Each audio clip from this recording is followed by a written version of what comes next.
Good day to you. My name is Fred Oakman, and as always with me today is Mr. Jake Peters. We are PS This Is Awesome. We're a PlayStation podcast. This is episode 326, and this is a show where we share our feelings about the current state of PlayStation. Before we get on with the show, I want to invite you all to subscribe to our channel on YouTube, youtube.com/PS This Is Awesome. If you want to make fun of our trophy lists on the PlayStation Network, you can find me at anchorless_81 and Mr. Jake Peters at JakeSaw01. As always, you can write us at psthisisawesome@gmail.com, and most importantly, don't forget to share the show with your friends. Make sure you leave comments and rate the podcast as you see fit. As a reminder, this is a video podcast as well, which you can watch, if you prefer, over at our YouTube channel. Make sure you are subscribed to that. Most of you watch us over there. No, maybe not. I think we actually have more audio listeners than YouTube listeners, but we're in all places.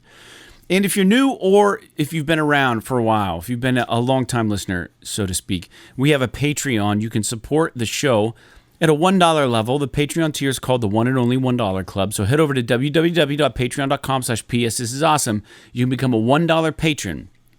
You get a free die-cut vinyl sticker in the mail, like this one right here, and a shout-out on our show. With that out of the way, Jake, how are you doing?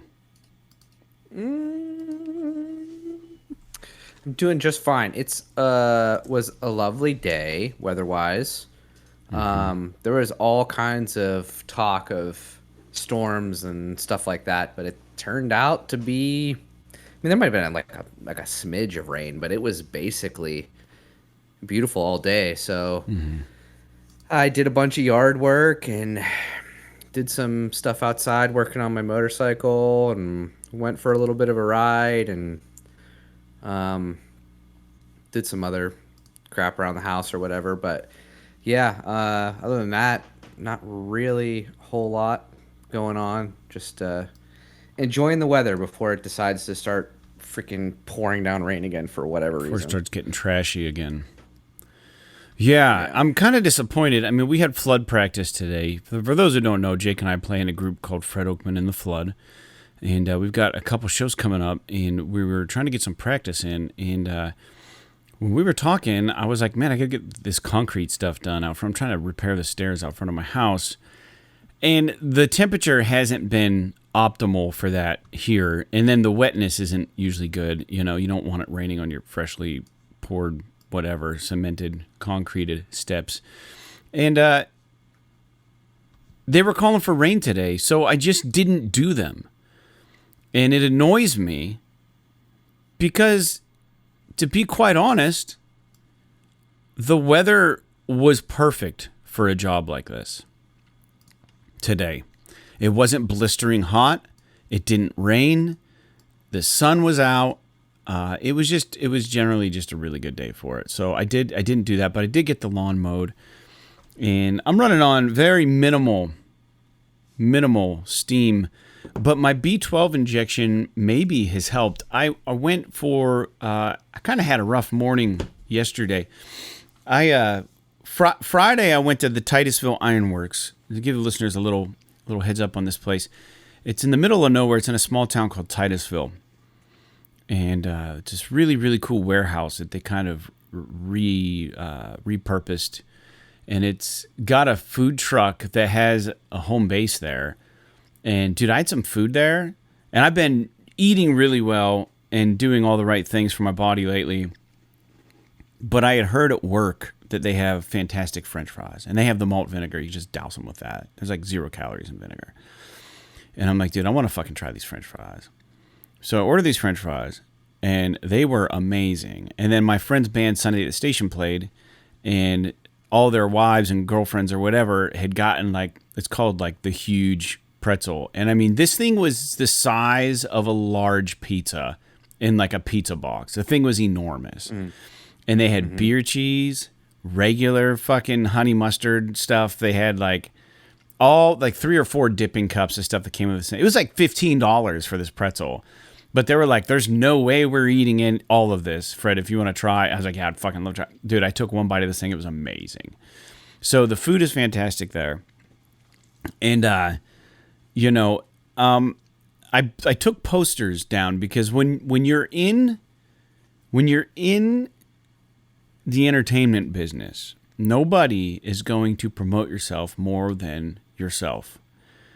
It's kind of on you to get your name out there. So I have this really nice Canon printer that prints 11x17 borderless prints, and it sucks up a lot of ink, but if you're familiar with our town, there's not a lot of places to get quick posters made, and I bought these 11x17 cardstock, kind of cardstocky papers, and we have a beautiful poster for the show that we're playing here at the Ironworks. And the reason that this is such a big deal is Jake and I have talked about this band, but there's a band called Lucero. They're one of my favorite bands. They're actually playing at the Ironworks on May 23rd. Well, I landed a gig for the Flood on May 24th at the same spot. So I want to have all these posters up and out for when Lucero shows up. So when it sells out, which I think it's going to do, they have a packed house there and people are seeing Fred Oakman and the Flood posters everywhere. Like that's, you can't buy that kind of free advertising. So I made like 20 of these 11x17 prints, and I never met the owner there. And it's a really difficult spot to get into.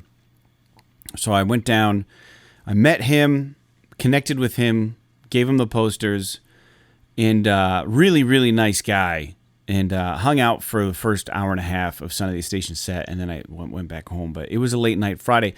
Needless to say, when I was there, they have like a big flat screen TV that runs on a USB drive.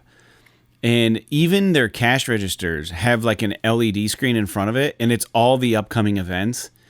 And for me personally, there's nothing cooler than looking up and seeing literally a band that we play cover songs of, Jake, May 23rd, Lucero, underneath May 24th, Fred Oakman and the Flood. It was like fucking so validating. It was like, and I know it's just Titusville, man, but I've never been, I take it back. We've done shows with like Hawthorne Heights and Fall Out Boy and stuff in the past, but like in my new, in this new stage of my life, I have not gotten, I take it back. One of my latest played some pretty decent shows with like, I don't know, Off With Their Heads and stuff, but like the Flood has not really been on a bill or close to being on a bill at a venue that houses national touring artists. So to see our name right underneath, directly underneath Lucero, was like exactly the ego boost I needed to feel good about what we're fucking doing as a band. So I took a picture of that, and then I look up and they have a huge TV that's running on a USB drive, and it's a picture of Lucero, and it's like May 23rd. Like this is like a picture of the whole band, the whole screen. It's just sitting there. You can't miss it. And it's just cycling through all the different artists and stuff going on. And then I don't have a good picture of the Flood because I want to have one with Sarah in it. I have that thing that's like kind of chopped up with like the Polaroids, but it's got like this yellow background that's kind of gross. So we need to get a new Flood picture. So when he asked me for a picture, I just sent him one of me, not realizing it was going to be on this fucking screen. So it's like a picture of Lucero looking badass, and then it's just a picture of me. It's like Fred Oakman in the Flood. It's a digital full color, and I'm like, God damn it, I wish we had an awesome band picture. That's something we need to get. But this place is cool because they do, we have that one picture where we're standing out here, but it's like grainy, it's like low light, like it doesn't look good. We need to get a couple good band pictures of us. For sure, I think it would help us. But needless to say, it was nice. So that was Friday. Saturday was the one of my land show. We played in Pittsburgh. But prior to that, my morning started off rocky, and I worked overtime. I worked from 9 in the morning on Saturday until 1. I was supposed to work till 3:30, and I was just like, I don't have it in me. I told my boss, I said, I'm signing out at 1. And then I went home, and because my morning started off so shitty, I was like, well, I've got these new running shoes. The weather's decent enough. I'm going to go for a run. So I went with no intention of running for the day, but I ran, and I ran my fastest 5K on Saturday, which probably isn't fast for a lot of people, but fast is relative. So for me, it was fast. I did like an 8:48 pace on a 3.25 miles, which is pretty fucking good. That's good. Sub 9 is like the fastest I've ever moved. And I think a lot of it I can attribute to my weight loss because it truly is just math, right? It's easier to propel your body when you're fucking 30 pounds lighter than, if I were still 200 some pounds, I wouldn't be moving that fucking quick. But I've been putting the work in. So that was a little victory on Saturday. And then I took the gear up to the government center, which is a record store in Pittsburgh. But before I got there, I left early so I could stop at Permani's, and I got myself a double egg deluxe, because I hadn't eaten anything all day, and I'd just done that run, and I was starving. And, dude, it's really weird to go into a place like that all by yourself. Like, I waltzed in, and I knew that, like, I didn't need a booth, so I just sat at the bar, and I just got a water. But there was this guy, and I was like, yo, is someone sitting next to you? He's like, no, have a seat. And everyone's fucking watching sports and stuff. And I'm just fucking sitting there. I feel like I'm, like, one of the guys. And I order this double deluxe egg thing. I eat. I fucking house it so very fast. And then I drink 2 waters. And I'm like, all right, I'm out of here. Told the guy next to me, hey, have a good day. He's like, hey, you too, man. And then just fucking walked out. It was so weird. I don't do that often as a person. And it's a weird experience. It's probably like going to the movie theater by yourself or something. Like, if you don't do it, you probably feel weird about doing it the first time. I don't walk into restaurants and eat by myself. Like, sit down and eat. Like, it's weird. For me, at least. Anyways, I was on my way to Pittsburgh, and I was starving. I had to get food, and I really wanted that sandwich. So, for anyone who doesn't live in the area, Permani's is a Pittsburgh-based food place. And it started with, way back in the day, with all the steel workers and the construction workers in Pittsburgh. They had a place called Permani Brothers, and they would put the sandwich, and they would throw fries on the sandwich, and they would also put like a vinegar-based coleslaw on the sandwich. And it was always like fresh bread, and the sandwich was huge because it's easier to eat that way when you're on the fucking move and you got to fucking house shit fast instead of having like a fork and like fucking, you know what I mean? Like, they did it all in the sandwich, and that became their signature thing. So that was what I got. And it was really good. If you never checked them out, next time you're in Pittsburgh, you should check them out. We played the government center with our good friends in night marathons.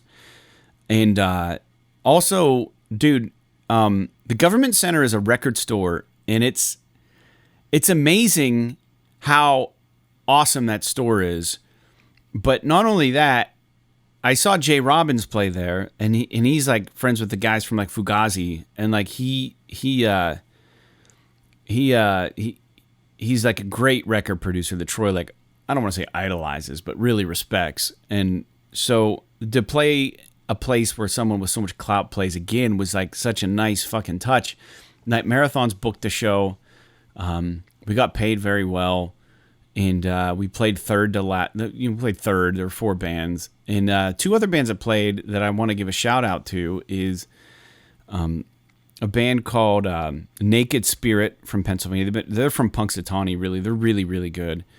And another band that opened called Traced Remains, and their singer was like the most positive dude I've ever encountered, and he was an older dude. He drove a bomb-ass car, and I'm watching them play. I'm like, wow, these guys are really fucking like prog rocky, but like really good. And I'm like, this band is locked. Like, this is crazy. And then I found out that their singer used to play in a band that used to play in shows with the Torpentines way back in the day called Picadori. And they were just fucking fantastic. They had 1 record out. So I connected with him, and we're sitting there fucking talking. And he goes, oh, a friend of mine wanted me to say hi. James Vitito wanted to say hi. And I'm just like, jaw hit the floor. I'm like, from Somerset, Kentucky? And he's like, yeah, man, James is like one of my closest friends. I'm like, are you fucking kidding me? Like, so like, there's a small town in Kentucky called Somerset that Torpentines and Signal Home played. And it's probably like our town here. It's Podunk. James used to run a skate park called the Roll Skate Park, and he booked us there once, and it was so fun. We went back, and then he had another, like, we played like a basement, and like we were there only one time. When we played the basement, there were so many fucking people there to see us that they were outside trying to peek in through the cellar door to watch our band play. Like, it was the most dangerous show I've ever played, because like there were probably 80 kids in like a traditional basement while we were just like in a corner fucking playing. And that was our second time in Somerset. Our third time in Somerset, James had opened a venue called the Amp Space, and he had us. And dude, like, it was like sold out. Like, we showed up, and I literally felt like we were like a big fucking deal. And that was one of the only few places I've ever played a show on tour where like you show up and people are like, dude, they're fucking here. You can tell like people are like excited that you roll in, and it's like, this is fucking wild. So James is the dude who orchestrated all of our success down in Kentucky, and this dude from Trace Remains out of nowhere just goes, hey, my buddy James Vidito wanted to say hi. And I'm just like, what the fuck are you talking about? Like, how do you know James? And he goes, dude, James and I go way back. Picador played down there. He hooked us up at the amp space once. And I'm like, dude, you fucking know James. This is so crazy. Because Somerset is like 10 hours away, 11 hours. I don't know how fucking far it is. And it's just this random town that none of us had any business in being in. But James treated everybody like royalty. And apparently he's in a new band and like they're touring like abroad now. And he's been talking with this dude from Trace Remains. And he was like, yo, we're playing a show with this dude. And Jim's like, holy shit. Like, I know Fred. And then he's like, tell those guys I said hi. I couldn't fucking believe it. Such a small world. So anyways, that's just how the world works. And then today I went out and mowed my lawn, man. We had flood practice. It's been a busy week, but my B12 injections I think are helping because I ran that really fast 5K. I don't know if that has anything to do with the first injection or not. I think it has to do with the weight loss, having a shitty morning and being angry and wanting to run shit off. And then also like, I don't know, man. I didn't think I'd ever run that fast for that amount of distance. So I'm proud of myself, but this isn't a brag. You shouldn't compare yourself to other people. So don't compare. If you're running, you're probably doing better than me anyways, but if you're not, don't compare. It's just like, you set your own goals and you try to fucking beat them. And it's just like, I just didn't think I'd ever get there, man. So it felt really good. And I'm not even sure I could do it again. There was some sort of weird super serum soldier shit going on Saturday with me. I was cruising, and nothing was going to stop me. Anyways, that's been my weekend. I didn't get a lot of gaming in. But, Jake, how about you? Let's talk about games we're playing. Like I said, I have not even jumped back in at all. The thing that I have been doing, because it's not on the show notes, is I've been trying to careen through the Fallout series, and that means I've watched one more episode, so I'm on episode 3. So what about you, man? As far as games go, anything. Yeah, is it gaming? Are you playing games? So I beat Wolfenstein the New Order, and it's good. I still think that it's great. I forgot, like I said last week, I literally forgot everything about the game. Yeah. So beating it was cool, and especially with how it ends, like I totally forgot how it ends, and like I have no idea how they tied into the second game, and so yeah, I did that, and then I was like, I do want to play Stellar Blade, but I haven't like committed to that yet. So, Thursday or Friday, actually, the next gen PS5 update for Fallout 4 came out. So I downloaded that and played that for a little bit today.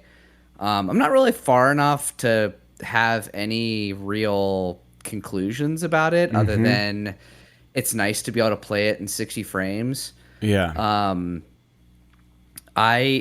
You get the, like, I don't know if you remember, but like you're in the vault at the beginning and you get this you get your like the handgun, the pistol, and like there are these rad roaches, and like, dude, I'm like 5 feet away from these things and I can't hit them with the pistol. Yeah, and I can't remember if there is like an actual like gun accuracy stat, like if it's actually stat checking me and that's why I'm not hitting them, or if like the aiming is just really bad in this game. Just really fucking bad, dude. Like I know it's supposedly much improved over Fallout 3, which was notoriously bad. That's why they invented VATS in the first place, was because the aiming was so bad. To work around their shitty mechanics, Yeah, but so I was just like, the first weapon you get is like a baton. So I was just walking around just bashing these fucking bugs with a baton. But then like you get back out into the main world, and like that's essentially all the farther I got. I played it for like 45 minutes. So I really didn't get that far in it. because I've got like some work stuff going on over the next couple of days, and I didn't want to start a new game that I really cared about. And Sarah had expressed some interest after watching the Fallout TV show, so I was just like, oh fuck it, I'll download this next gen update and try it out. And yeah, I mean, it's Fallout. I forgot how much I hate the voiced protagonist in this game. I wish they never would have done that, but I know that that maybe like from a grand scheme of things, it might not be the most popular opinion. I think more like traditional hardcore Bethesda Game Studios fans prefer to not have a voiced protagonist, but I think they did it for this game because they thought it would appeal more to the masses. Yep. And I don't know that really squares because Starfield did not have a voiced protagonist. So it must have been a failed experiment. But unfortunately, there's nothing you can do about it. Like, you have to sit there and look at your dumb fucking character talk whenever you're in these cutscenes and stuff. Which, in my opinion, is really immersion breaking. And so, which is unfortunate because that's what Bethesda games are all about.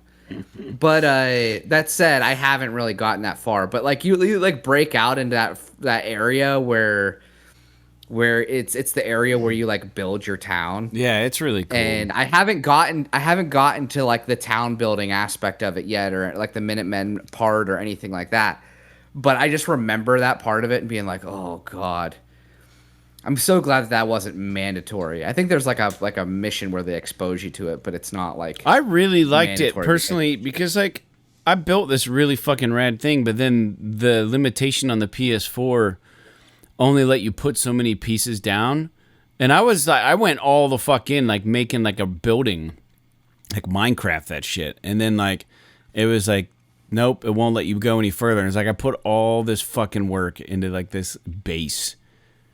And then I just couldn't do it. If you liked that, you probably would really like the base building in Starfield is so much better. Yeah.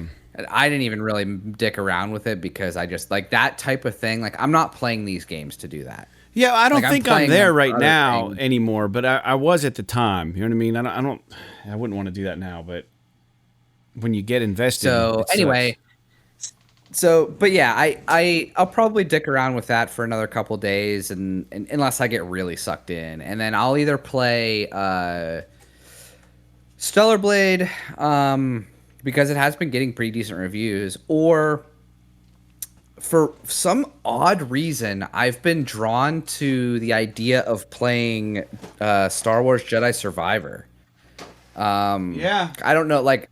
People who've listened to the podcast for a couple years will know that I played Star Wars Jedi Fallen Order 2 or 3 years ago, and I liked it, even though I don't really like the actor that plays the main character.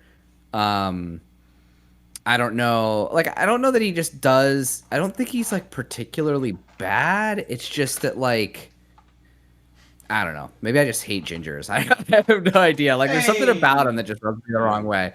But I don't hate gingers. I'm just joshing. But yeah, I don't know. I was just thinking, like, because it's on EA Play now, so it's like I could literally get a 1-month subscription to EA Play for $6 and play that game rather than pay $70 for it, and then be done with it. And so I was kind of, because the thing that was kind of not pushing me away, but like has me intimidated about Stellar Blade is that it does have a very technical combat system in it. Like, you have to be prepared to like parry and be tactical and use all your abilities to overcome like the enemy's certain weaknesses and all this stuff. It's like got that sort of, I don't know that it's got like some Souls-esque kind of, DNA to it, and well, it's not like that hard or anything, but yeah. Sometimes I just like a game where I could just fucking brute force the bosses. You know what I mean? Like, I don't necessarily want to have to sit there and like be patient and parry and do these like special moves and all this stuff. But that said, I am still very interested in playing it. What I played of the demo, I really did enjoy, and from what I've heard, the game gets like a lot better even after the portion that the demo has. So yeah, that's where I'm at with games. I like I said, I just basically beat Wolfenstein this past week and then played a little bit of Fallout.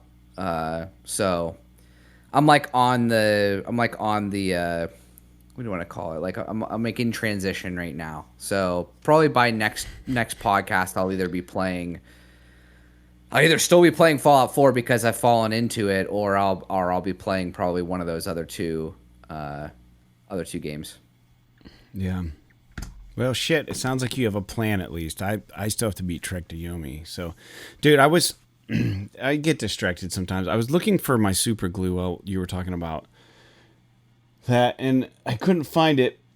So I got on my phone real quick to try to order some. There's a special kind that I use for my model making, and this is a digression, but it's not going to be long. And I had Facebook open, and it was a quote from Cormac McCarthy from No Country for Old Men that I had shared 8 years ago. And I'm going to read the quote real quick because it's fucking fantastic. You're going to love this. You think when you wake up in the morning, yesterday don't count. But yesterday is all that does count. What else is there? Your life is made out of the days it's made out of. Nothing else. You might think you could run away and change your name and I don't know what all. Start over. And then one morning you wake up and look at the ceiling. Guess who's laying there? So good. It's so good. God, he has a way of writing. I think it's fucking genius. You can't fucking run from your bullshit is essentially what he's saying. Love it. He could have just said that rather than take like 3-4 fucking sentences. It's so fucking good, man. The way he writes is so good. Anyways, yeah. Let's get into every episode we talk about listener feedback if we have any. We had a little bit of feedback this episode. And for last episode, rather, and some feedback on the Patreon. So we talked about Base Wars last episode, and actually, let's skip this one and go back to it because technically, I believe Prescriptin wrote us on Patreon. So we're gonna read his first. I put a post up on Darkest Dungeon 2 on Patreon. It was the trailer for the PS5 version. He said I never played the first one. But this one looks pretty good. Your recommendation got me to try Helldivers 2, and that's really fun. So I might check this out, too, if I'm looking for something to play over the summer. So I will warn you, the Darkest Dungeon games are fucking brutally tough.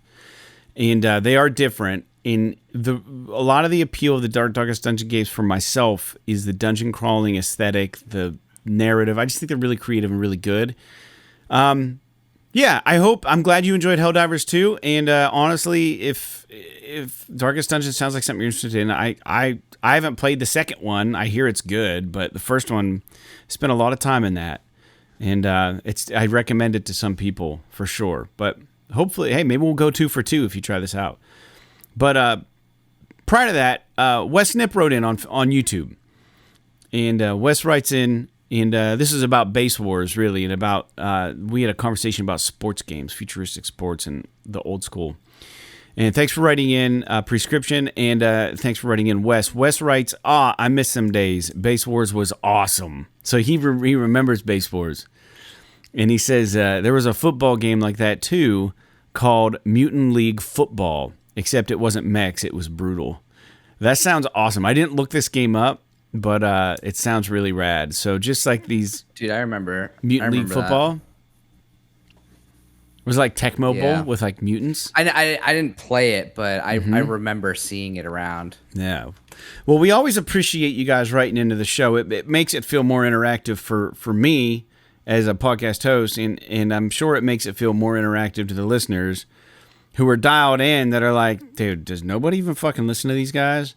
They never have listener feedback. So when you guys chime in, we like to hear from it and talk about it, help build the community. So thanks for writing in. We're never going to be rude to you. I mean, if we are, we don't. Yeah, this was a Sega Genesis game. That's why I didn't play it. I was like, why did I not play this? Yeah, but we're never going to be rude. Mutant League Hockey. If you write in. Let me take a look at Mutant League. It's pretty cool. Man, Games used to be so fucking rad. Well, because they didn't have a I don't bazillion, know. dude. They didn't have a bazillion fucking dollars invested back then in these games. You know what I mean? Everything that's coming up for me is the Mutant Chronicles, which is an awesome fucking board game that I have, a retro board game from the '80s. I bought from Noble Knight Gaming, which is a great, not an advertisement, but a great place to pick up really cool board games, dude. They have a lot of old vintage games that you can find. They have a lot of pieces complete. I'm looking at Mutant League Football right here. Yeah, the Genesis thing. I don't remember playing this, Westnip, but it kind of does ring a bell. But I don't know, man. It does look brutal. It looks cool as shit. But I'm all in. I love the idea of these kinds of games. If you guys want to hear about us talking about futuristic football games and baseball games and sports games in general, different takes on them, tune into last episode. Let's move into some news. So every episode we talk about some gaming news. There wasn't a lot of news this time around. The first news point isn't really a news point as much as it is like a quick recap on some games that are getting some review scores. Stellar Blade is out. Jake mentioned it earlier on the show. It's getting an 8 out of 10 on PushSquare, which is pretty good. They seem to put a vote of confidence in it. And then also Sandland, which looked really interesting, also has got an 8 out of 10. So if you're looking for something to play right now and you don't have a lot of shit on your backlog or you want to buy something new and tasty, you know, maybe one of those games might do it for you. Go check out those reviews. Jake, do you have anything to say about any of that? I mean, Sandland looks cool. It does, yeah. And to be fair, I've had the demo for Sandland installed on my PlayStation for like a month, and I just haven't tried it because I've been tied up with so many other things. Mm-hmm. And I don't know. I think that it looks cool. Akira Toriyama obviously, like, famously did that before he passed away, and I think it looks really neat. And I just don't know. There's just so many freaking games. Like, when are we gonna like when will I get around to it? Because I was also I had freaking.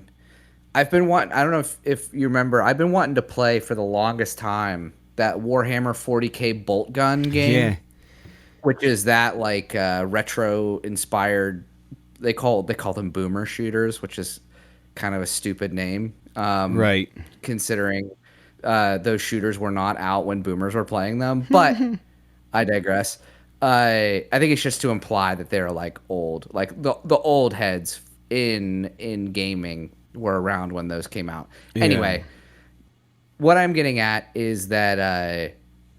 You know, there's so many games that I've just been like looking at and like thinking about putting in my cart or buying them or whatever, and just can't get around to it. So much, especially when games like fucking Final Fantasy VII Rebirth take 90 hours to beat. That's why I love diving into games like Wolfenstein, where it's like, oh, you can beat it in a week or a week and a half. Just playing it casually because it's only 12 hours long or whatever. So I'm I don't know. That was a very long-winded way of saying that, like, I have not played what are we talking about? Sandland. But I don't know. I'd like to play it at some point, or at least try it out. I don't know if I'm going to buy it unless it really, like, I'm much more interested in Stellar Blade. Yeah, Stellar Blade looks good, man. I mean, I don't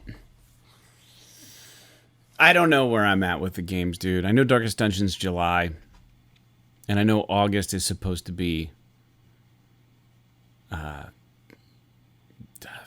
Space Marines 2. Right? What's that? Space Marines 2 is August, isn't it? Is it August? I thought it was September. Oh, man. I thought it was August. Yeah, September 9th. Oh, okay. So I guess there's a month. Well, that's probably better. I can get my fill of Darkest Dungeon 2. I don't know, man. There's not a lot on my must play list right now, and I really want to see Trek to Yomi through because I really love the aesthetic. And let me see how long Trek to Yomi is to beat. How long to beat Trek to Yomi. 5 hours, dude. Should be fucking done with this by now. It's my fault. Yeah, I'll get it done. But moving on to the next news point. I know we kind of jumped around a little bit there. Sorry. Oh, the next news point is that Fallout 4, Jake, you mentioned this. The next gen is now available on the PS5 version. There were some issues. The people who got Fallout 4 on PS Plus, they had gotten it for free. That the next gen update was asking them to pay for it when it's supposed to be a free update. So there was a lot of issues there. It was like essentially charging them for the game, and they couldn't get the update. Can I say hot take? I don't know that I would be offended if that was really what they wanted, because it was it's kind of like like if I guess because it was supposed to be free for everyone, that is sort of the problem. But if it was like established ahead of time that this is specifically for people that owned the game, that purchased the game, then I wouldn't necessarily have a problem with that. But just because of like how popular Fallout is right now because of the TV show. But I will say that I think this was just a mistake in like the back end on the PlayStation Store. And so I believe that they have fixed this. I didn't encounter this issue probably because I actually own Fallout 4 digitally. I didn't get it for free. Yeah. So, that could be why I didn't see this.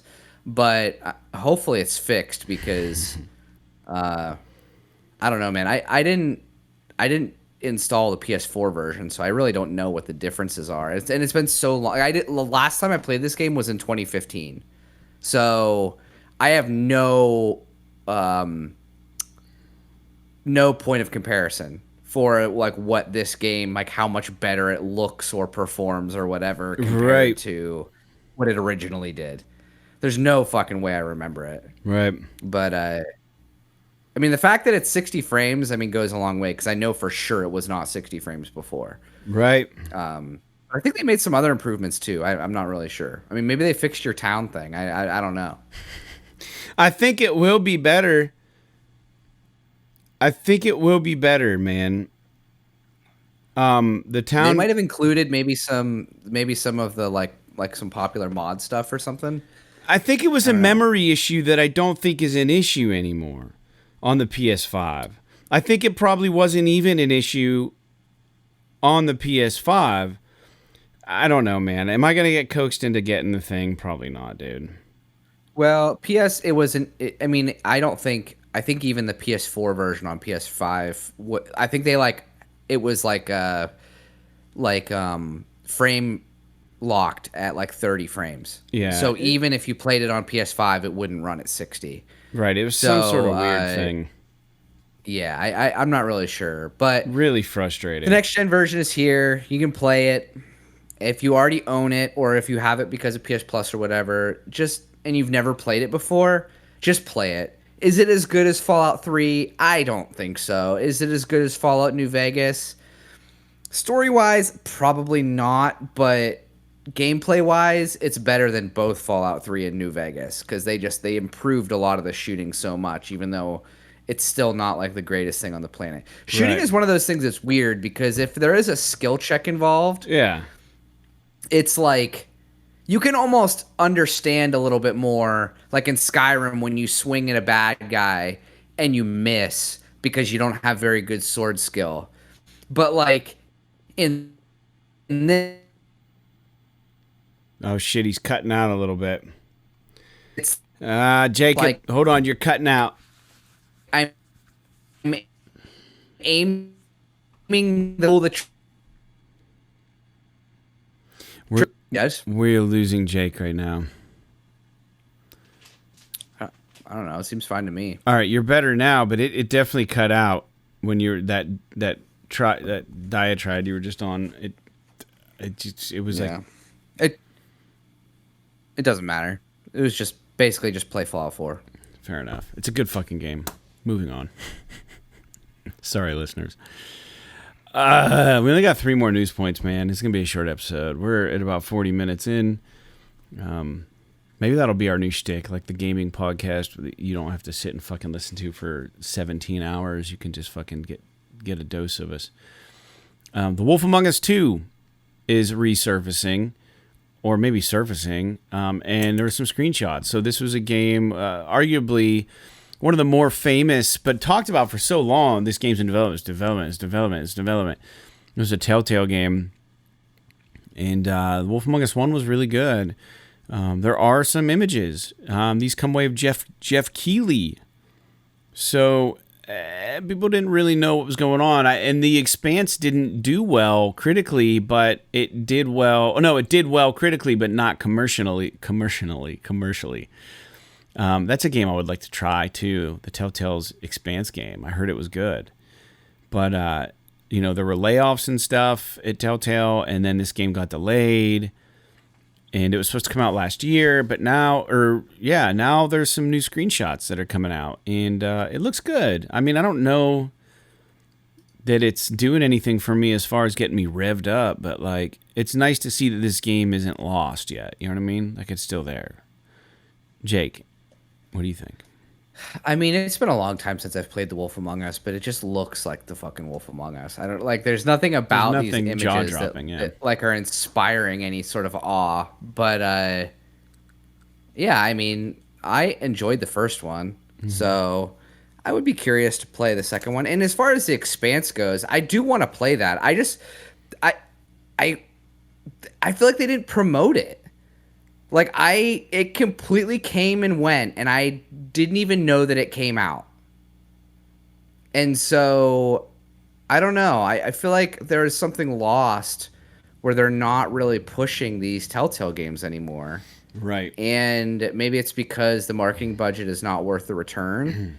But, yeah, The Expanse is one of those games that I really would like to play. I just need to download it, because that'd be a good game to just kind of play through over the course of a few days, just to check it out, because I do really like that universe a lot. I think it follows. Oh God, what's her name? Drummer. Whatever. I don't know. From the OPA. Yeah, I mean it's a really, really cool universe. It is. But as far as The Wolf Among Us goes, yeah, I mean, I'm interested in playing this when it comes out. Do we know if it's coming out this year or not? Nope, we don't know. I don't think there's no release date or anything. We don't know anything. We just know that this is some proof of life that it's still existing. Well, that's good anyway. Yeah, it's not bad. We'll take it. Keep throwing shit our way, gaming world.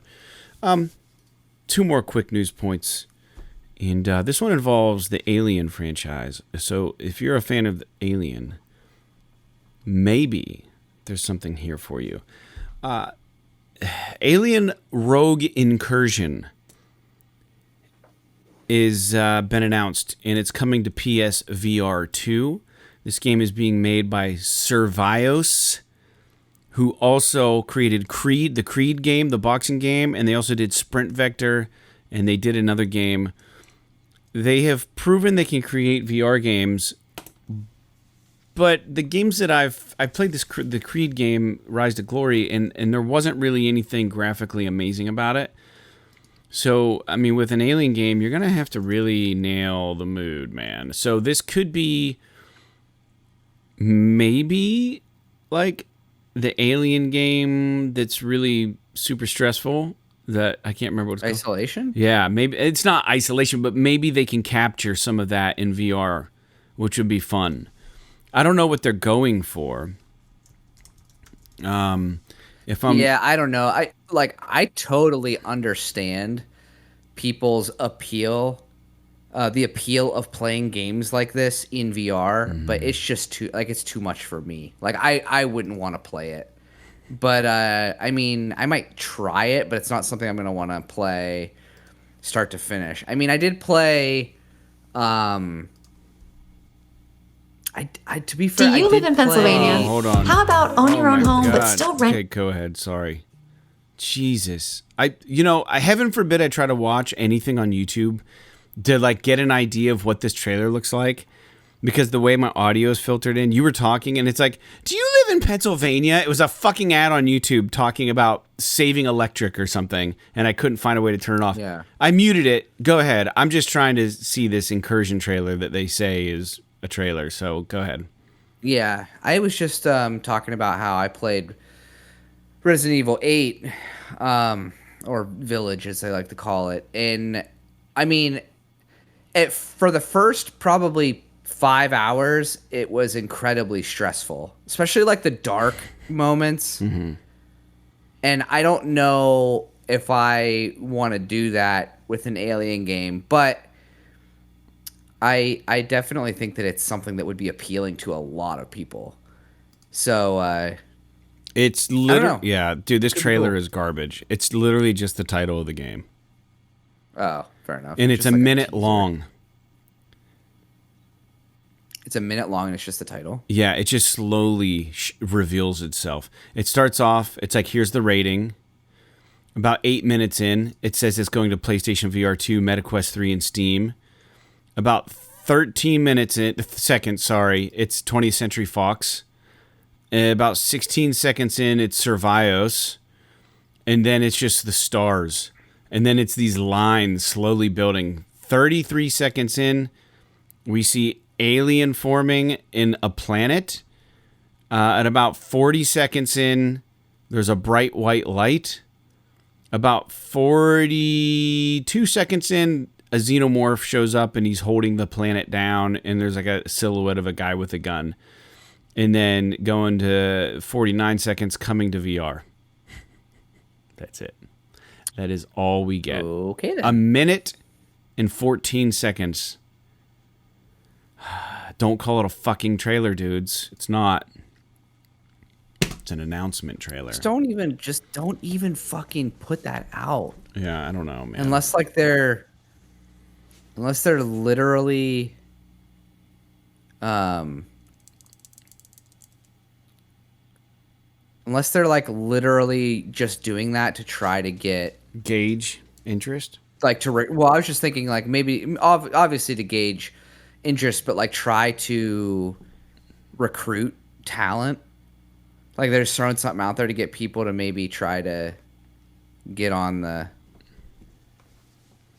team. I don't know. Yeah, dude, I don't even know, man, what that's about, but it's definitely not newsworthy as far as like having a link to it. Here, you can watch the trailer, and you click on it. It's just the name of the game. Maybe some, like, I don't know, ambient noise. I couldn't listen to it because it would show up on the podcast. Last news point, guys, and then we're going to get out of your hair for the day. It's been a long freaking week for me. There is new PS5 firmware. The update should have happened. Apparently, it offers a community game help, which is like you can like share shit in a community, and then it can show up on the game help. I don't know. And then it also is system enhancements. So if you got a download for the firmware, it's just the same old kind of garbage. I don't know anyone who uses game help, and I don't know anyone who would want to use community game help, but it's nice that they keep making the firmware and the UI better. You know, this is Sony right on the money. This is what they do. They release a system and they just constantly patch it and tweak the UI and tweak the way it works until the end of the system. So I'm in. It's nothing I'm going to use, but I'm happy that they did something cool. Yeah, I mean, it's one of those things like a lot of these community features on PlayStation that they've tried over the years where, you know, you can stream your game and like a friend can pop in and like and take over your controller and play it for a little bit, and like these are all types of features that are still around, so people must use them, but it's never something that I've ever had any interest in. I think one time when I was first playing The Evil Within, I think you got on and controlled my game a little bit. I did. I wanted to try it out. Yeah, you let me try it. We tried it. It was fun.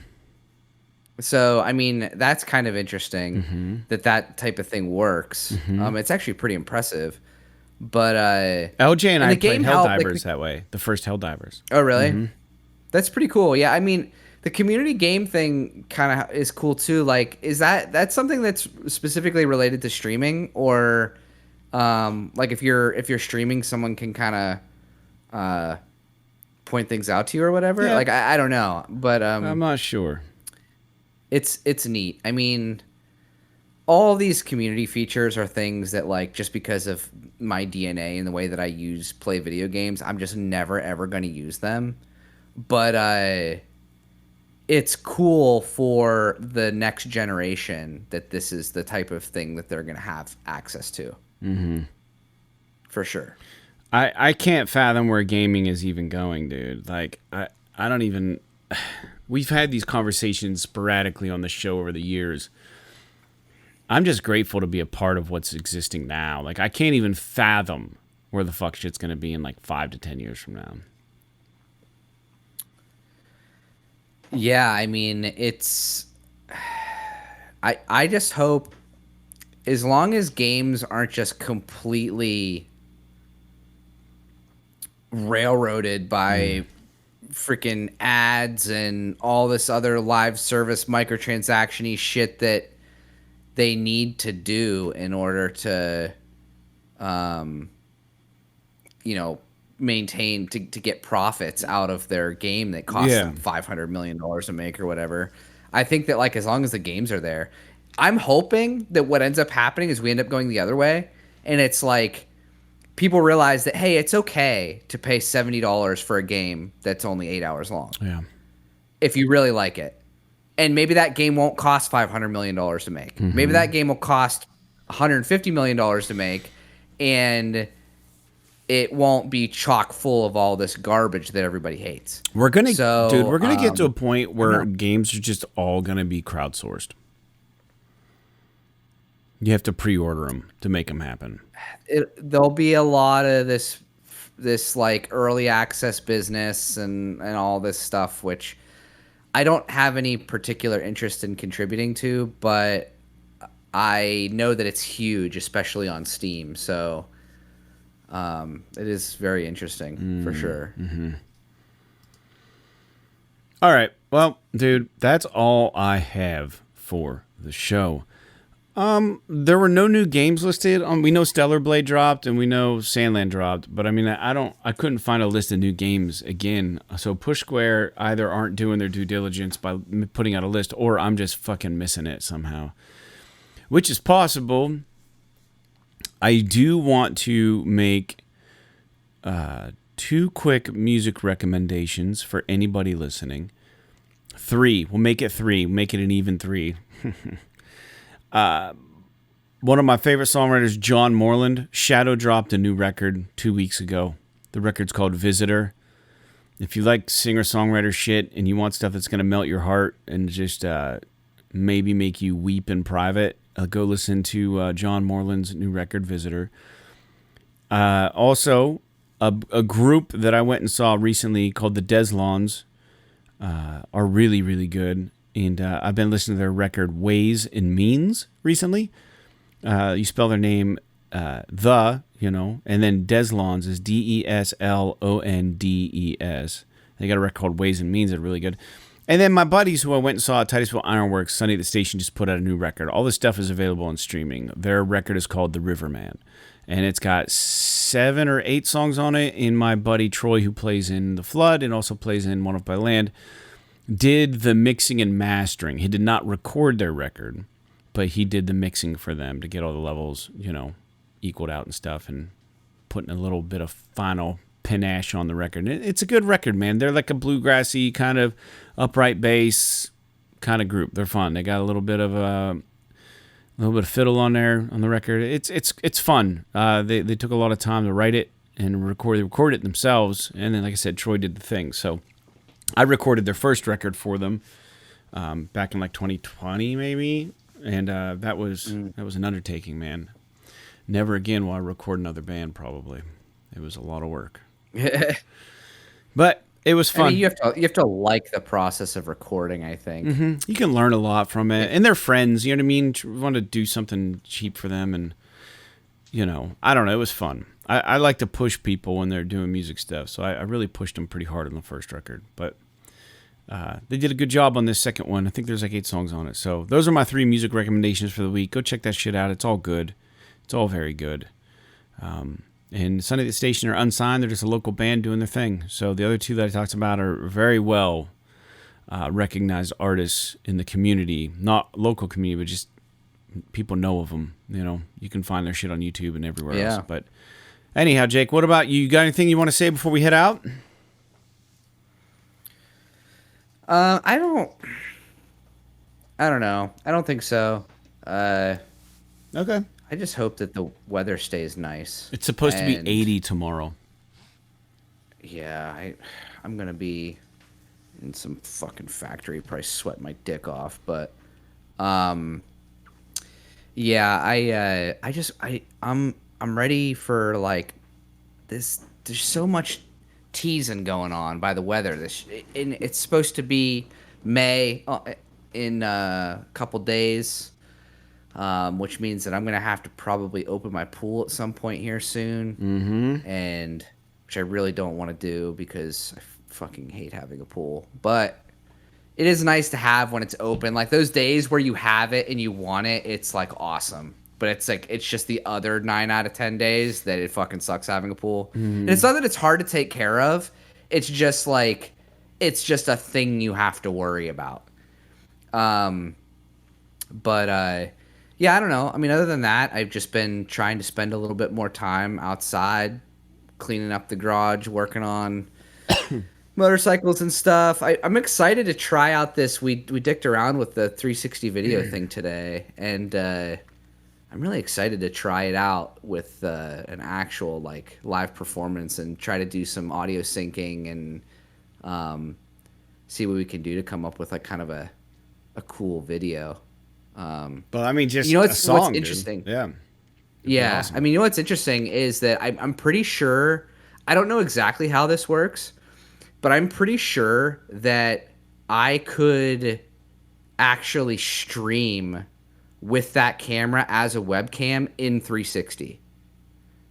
So you hooked up to the internet, though, obviously. Well, obviously, it would have to be on my computer, right? But let's say we were in the studio and we just set it up as the camera for a live stream. We could play with the camera just in the middle of all of us, and it would broadcast in 360. Yeah. Now, I don't know. To be fair, I've never tried it, so I don't know if the if the viewers would have the ability to move the camera around, or if it's just the broadcaster, meaning us, would have the ability to move the camera around in 360 while it's broadcasting. But dude, 360 degree cameras are so cool, and it's amazing how cheap they are now. And I Insta360 just came out with this new X4 camera, which is like even better. It fucking records in 8K and all this crazy shit. And it's really neat. Like I'm one of these people that like I love like the mechanics of it. Like I like taking the video and like watching it back and stuff. Like I'll take footage of me riding around when I go to the racetrack and stuff. But like I don't have the patience to edit and make videos for YouTube. So like I never do anything with the footage. Yeah. I just literally like watch it and then just like put it in a folder somewhere. Yeah. But dude, if I had someone that could like edit video for me, I would probably just make videos all the time. Because I don't mind doing the shooting and all that kind of stuff. It's just I don't even mind doing the editing. It's just so time consuming. Yeah, it's like I can't afford, like I don't have the time to sit there for 10 hours and edit a 5-minute video. Right. It's just a little much. But you almost got to anyway. get templates set up and like schematics, like just files already set up where you can just drag and drop bits and pieces. Like with the podcast, I have the intro video already queued up, and like I drop it in, I change the length of the thing so everything syncs up to the time codes that we write while we do the show, and then at the end I have a graphic that's already pretty much there for the subscribe or whatever, and I just have to slide it, and then I go to the export settings, which is also another like a preset, and then I export it for YouTube, and it takes a while to compile all that, and then when it's done, I take the video, because now it's the right length and it's got the intro song, and I import it into Logic, and I open the video, but I only open the sound, and then I have to bounce that to an MP3, and then I got to import the MP3 into iTunes, and then I got to add all the ID tags, and then I have to upload the MP3 to Patreon and also to Acast, which is who is the distributor for the podcast and all the stuff, and I have to set the schedule. And then I got to upload the fucking YouTube video, and that eats up my bandwidth all night because it's a long video. It's a pain in the ass. Dude, it just takes so long, and that doesn't even take into account, like, you're not even doing cuts. Like, if you had to sit there and fucking trim down an entire video, that's why I don't like edit our video. Cameras and like all that shit, dude. It just takes so long to not have the cuts look like crap, and because like, I mean, I've made a few videos, and I really like doing it. It's a like, fun process. It's one of those things where, dude, it's one of those things where, if I wasn't married and I didn't have like all this other shit going on, I would probably really like doing it, but I don't have time to sit at my computer for, hours on end tweaking the stuff to make it good.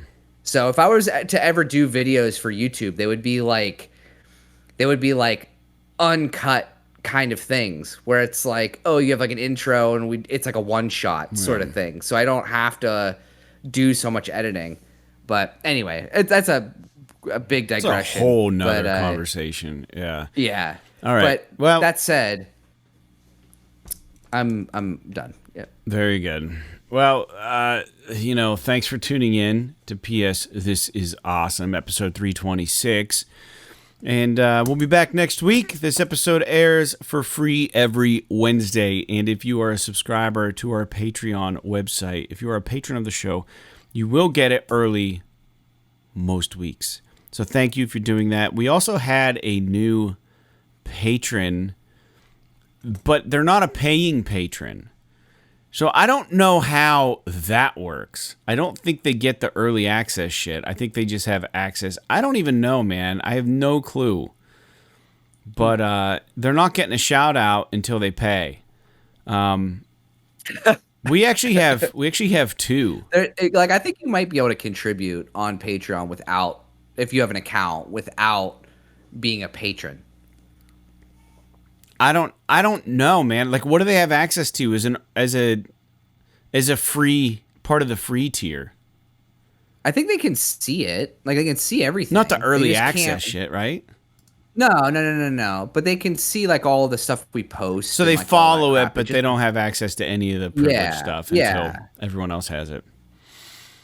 Yeah, I mean, it's all that stuff. Like, unless we did something special, all of the stuff on our account is available on Patreon. Public to people is available to people with a Patreon account. But if you're not a sub, you don't get the perks of Patreon.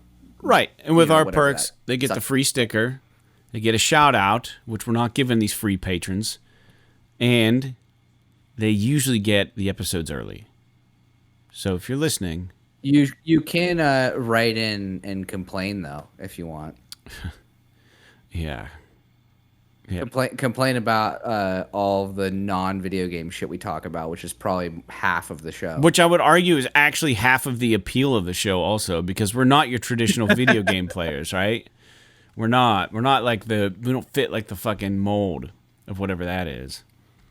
I think we're different. I'm gonna put a fucking mic in my helmet the next time I go to the track, and I'm gonna talk about Uncharted while doing a ride and review on the fucking racetrack.